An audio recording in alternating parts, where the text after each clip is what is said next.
Hey beautiful, welcome to Dr. Sarah's Café.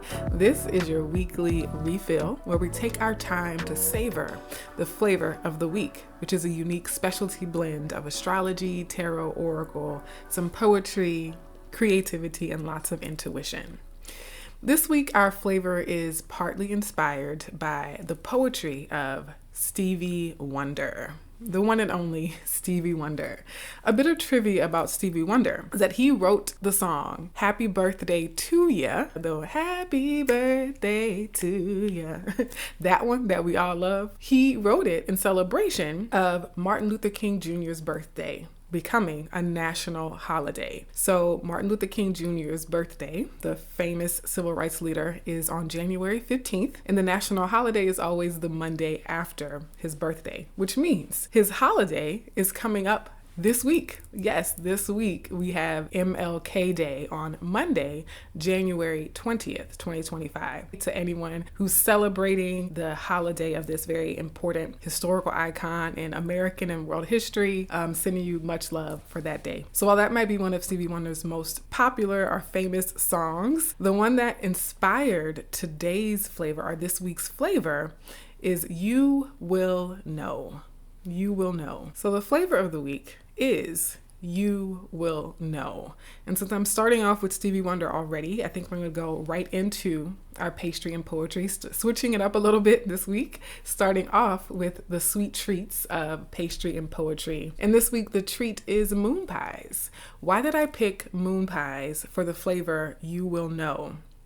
Well, because the moon is all about our intuition. The moon is all about the unknown. It's the high priestess in tarot, right? And because the moon is such an intuitive celestial body, right, that shines light in the dark. So thinking about that flavor, you will know. A lot of it is based in your intuition, in your own channel, your own communication with your higher self, your spirit guides, your ancestors. So moon pies is just a little nod to that very intuitive symbol of the moon. The song You Will Know by Stevie Wonder. I summarized the lyrics a little bit. I highly recommend listening to the song. It makes me emotional when I listen to it. But to give you a feel for the song, since I can't play the whole thing, I have some of the lyrics that really speak to this flavor. He says, looking up to heaven for the answer, they hear a voice that says, you will know. I'm getting goosebumps. Troubled heart, you'll know. Every life has reason, for I made it so. You'll know. Lonely heart, you'll know. If you've not heard the song, I'm going to try to remember to link to it in the description box below. But these lyrics, how many of us have looked up to the heavens, have looked somewhere for an answer, for a sign, for communication, to let us know that we're all right? Are we going to be okay? Is this the right decision for me? Is this the right place? Is this the right job? Is this the right person? Why am I going through this? Why do I have to deal with these hard, troubling things? And the song is specifically for people who are going through periods of struggle, and they're looking up to heaven for an answer in their time of struggle, in their time of suffering, in their time of loneliness, in their time of addiction, or their time of recovery, their time of healing. Troubled heart, lonely heart, you will know. Okay, so huge shout out to Stevie Wonder. Let's get into the astrology though, right? So the astrology that makes up or contributes to the overall flavor of You Will Know, there are 3 specific days in the week ahead. The first one is January 21st, so the day after MLK holiday. We have the sun conjuncting Pluto. And I think I put this in bold letters because I think it's the most important ingredient for this You Will Know flavor, because the sun is what shines light on things. It puts a spotlight on certain areas of our life. Okay, and right now the sun is in Aquarius. So wherever Aquarius is in your chart, the sun is putting a huge spotlight on that part of your life to show us, focus here, look here. And collectively, Aquarius is the sign of the people. It is the sign of future hopes and aspirations. It is the sign of social networks and the power of the people. And I'm going to link to my Pluto and Aquarius video as well, because Pluto moving into Aquarius for the next 2 decades is lending power to the people, right? Is what I mentioned. But also Pluto is about transformation and radical rebirth. And that is not always pretty, right? And so the sun conjunct Pluto could be very, very revealing. Pluto wants to dig deep and uncover and excavate and say, hey, let's dig up all this stuff, all the stuff. And the sun is saying, yeah, I'll give you a flashlight, right? It's like when you put the flashlight on your phone so you can see underneath the bed, right? Like that's sun conjunct Pluto. And so we might reveal, or it might be revealed to us. We might start to recognize the stuff that's underneath the surface of our social networks, our friendships, our groups, the larger society, what's really at the core of our future visions and hopes and technology, right? I think this is going to be the start, this sun conjunct Pluto in Aquarius, of us really seeing what needs to be transformed over the next 20 years. Yeah. For ourselves as well as our society. And a lot of people watching us are probably like, we already know what needs to be transformed. But I do think there's going to be some clarity and some revelation that is facilitated or aided with this sun conjunct Pluto and sun conjuncting Pluto for the next 20 years, right? Now on the 23rd, we have 3 things happening. Okay, so mark the 23rd on your calendars. Of course, it's not going to impact everyone to the same degree, or definitely not in the same way, but it looks like this could be a pretty significant day, right? Give or take a day or two, maybe the day before, the day after. But the 23rd, we have Mercury opposing Mars, Mercury trining Uranus, and then Mars sextile Uranus. Okay, so y'all know whenever Uranus is in the mix, and maybe you don't know, but you know now, whenever Uranus is in the mix, we have an element of surprise. Okay, we have an element of the unexpected. We have an element of the avant-garde, the quirky, the unusual, the unique, the genius, right? Especially with Mercury trining Uranus, that's like big downloads, major epiphanies, genius ideas, very interesting conversations, unique ideas. But then Mars, right? So Mercury and Uranus, I think, go well together in terms of that clever ideas, quick thinking, surprise ideas, surprise downloads. But then you throw Mars in the mix because Mars is more action oriented. Mars is more in the body than Mercury and Uranus. Mercury and Uranus can be kind of abstract thinking, right? But Mars is like, okay, but how do we take action on that? What do we need to do? Like, that's a great conversation, great idea, brilliant.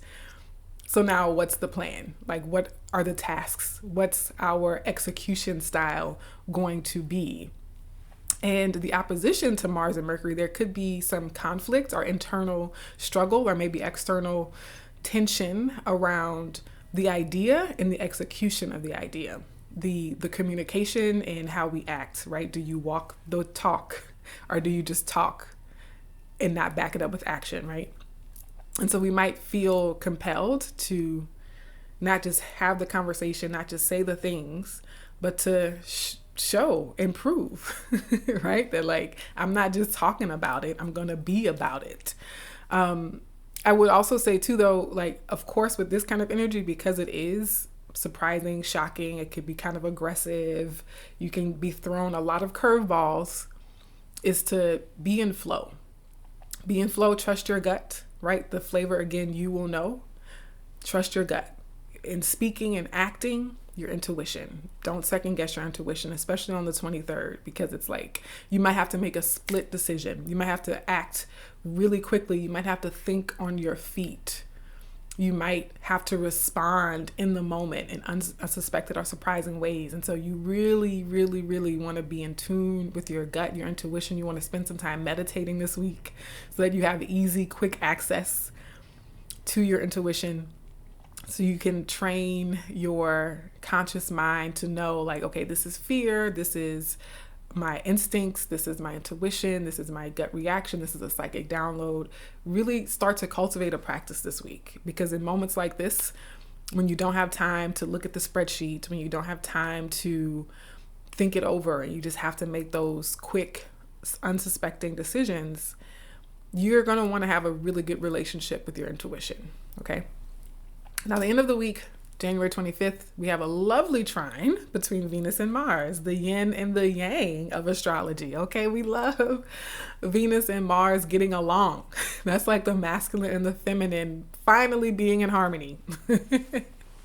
That's like the yin and the yang being in great balance. Like, I have the perfect balance of giving and receiving. I have the perfect balance of rest and activity, right? And so this could be a good day for socializing, or a good time for, whether it be in person or online or over the phone, like having really good conversations. With Mars though, you might be motivated to go out and be social and do, like, even if it's going to work out with a friend, or going for a run, right?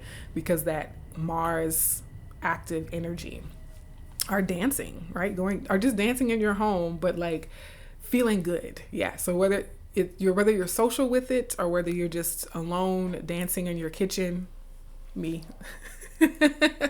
all the time, it is that physical activity that also makes you feel great, right? You feel lovely when you do it and engage in it. Okay. Now the tarot, or the oracle tea leaves, which is really just an oracle card, is Queen Nandi in intuition. So you see how all these ingredients have come together so far to give us this flavor of you will know. When this card came out, I knew that the flavor of the week would be you will know. It was giving that Stevie Wonder song. I saw Queen Nandi in intuition, because a lot of times for me, when I look at the astrology, I have like a vague feeling, but then it comes into clarity with me for the oracle and tarot cards for the week. And so again, this is the African Goddess Rising deck by Abiola Abrams. And I think this is pretty self-explanatory, right? The number 35, Queen Nandi and intuition, you will know. Listen, be still, meditate, reflect, pay attention to your dreams, journal, do some automatic writing or some free writing. And again, the more you practice listening to your intuition, the better you're going to be at it. And so I saw recently someone say, how do you start to trust your intuition? And the answer is you take a chance on it. You start to take a chance on your intuition, and then you see what happens. And then that gives you feedback for the next time that you try to trust your intuition. So you're like, oh, when I get this feeling, right? So for me, I learned the difference between having butterflies in my stomach, which is a positive sign, versus having knots in my stomach. Or like when it's a negative thing, it feels like acid reflux, right? It feels like stomach cramps. It feels more like a sudden pain in my gut. Whereas when I'm being guided to follow a path or to pursue a path, it feels like butterflies, right? I get giddy in my stomach, right? And that's what it is for me. I started to recognize those instantaneous feelings whenever I would think about something or see something or read something. And so for you, maybe it's something in your chest. Maybe it's a thought you have. Maybe it's a tingling in your fingers, or just a knowing, right?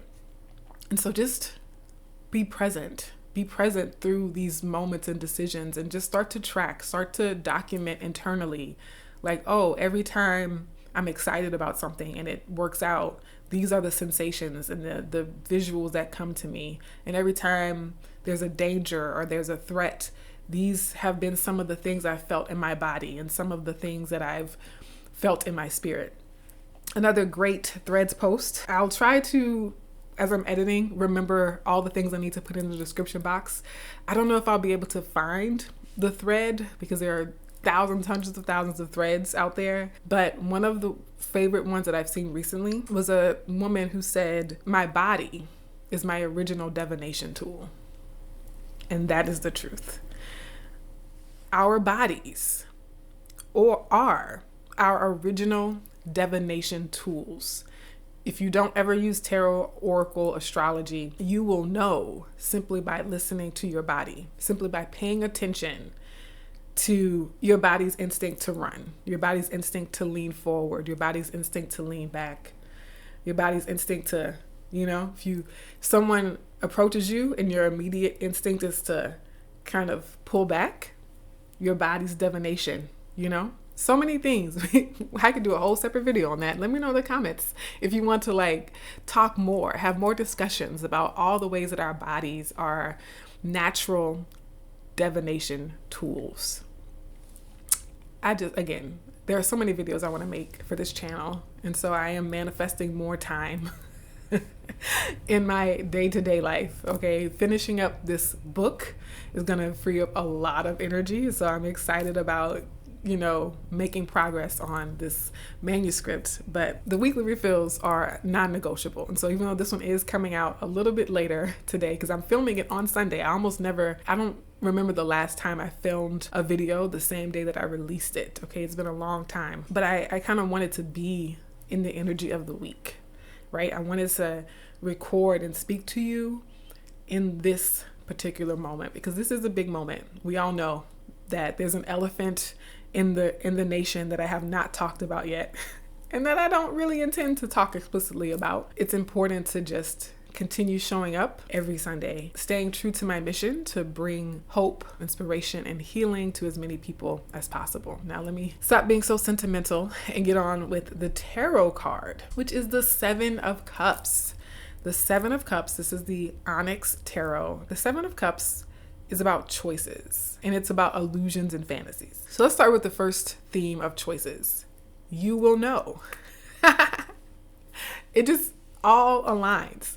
If you're presented with a lot of choices and they all seem equally good, equally viable, equally valid, lean on your intuition. Trust that inner voice that says, I know of these options, this is the one. Or I know that of these options, none of them are the one. Okay? Just because we have 7 cups doesn't mean we actually have to choose one. We can choose one. We could choose 2. We could choose 3. We could say these other 4 are not for me. Or we could be like, you know what? I have 7 options and I don't like any of them. So I'm going to keep it moving. Okay? But you will know. Not someone talking in your ear over here, not what your friend would choose, not what society has established as the norm or the standard. No, you will know for yourself. And don't talk yourself out of your knowing.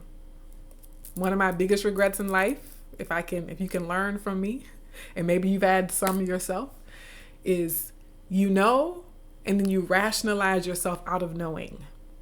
You knew. I knew. But then I was talking to my friends, talking to other people, thinking about movies and television and media, and giving people the benefit of the doubt and saying, oh, well, let's wait and see. Let's not rush to judgment. And what about this? Girl, I knew. Okay. And I talked myself out of my own knowing. Do not talk yourself out of your own knowing. Okay. Now, the other side of the Seven of Cups that I mentioned could be fantasies and illusions. So this could be positive in a way where the thing that you daydream about constantly helps you know. And people talk about manifestation and visualization. And one of the ways you know when something is for you or not is, does it align with the fantasy, with the vision, right? And there are pros and cons to that, right? Some people say oh, you can't just expect everything to be a fantasy, right? But I think there's also some truth in your fantasies. There's some truth in your visions, in your daydreams. And let's use the theme of relationships, for example. It's okay to be like, I have a dream for the relationship I want, and this doesn't match, right? This doesn't align with the dream of how I want to be treated, with the dream of the kind of companionship and partnership that I want. Yeah. And so don't be afraid to look around at your external life and make note of what's out of alignment with the vision, what's out of alignment with the dream. Again, the sun is in Aquarius now. Happy birthday to my Aquariuses out there. If you're an Aquarius, let me know in the chat. Not in the chat. Well, yeah, in the chat, but in the comments. Future hopes, future visions. So this Seven of Cups, like, you can have a really rich imagination, a really rich, vivid dream, fantasy for your long-term life. And part of how you align with that larger vision is by starting to eliminate the things that do not align with that vision, right? Here's a very practical example. If I have a long-term vision of having a stylish apartment, right? I love decor. I'm one of those people who can binge watch HGTV all day, every day, right? Home decorating, home design, architecture. So I have a dream, I have a vision of having a beautiful interior designed home. And I look around and things are not matching that vision. I can start to eliminate the things that don't say beautiful interior design, right? I can start to eliminate things that don't say beautiful home decor. And so that's a very, very literal example, but this can also be relationships with people. If you have a vision for your future, especially since Aquarius rules friendships in larger networks and social circles, if you have a vision for your life where people are honest with you and you get to be honest and authentic with them, what relationships and situations do you need to start to eliminate from your current reality so that you align, your life aligns with that timeline, with that future destiny point where you have authentic, honest, truthful relationships with people? Okay, so the Seven of Cups is also giving that. And don't worry, this might not all happen in 1 week, but you might start to see some developments in this area, or you might start to have some understanding. Certainly, you might start to have a knowing, or rather, I should say a knowing, okay? A knowing. Now, your to-go, your takeaway for this week, my dears, my loves, one of my favorite quotes of all time comes from the Bible. And this is not about being a Christian per se. So even if you don't look to the Bible as your holy text, I grew up in churches and Christian environments. And so I was exposed to a lot of scripture, a lot of Bible verses, and some of them resonate more than others. One of the ones that to this day stands the test of time as a scripture I find comfort in, regardless of how my religious beliefs have evolved significantly over time. Be still and know. Be still and know. My loves, I hope that this has in some way helped you to refill your spiritual cup, and hope to see you in the next video. Take care.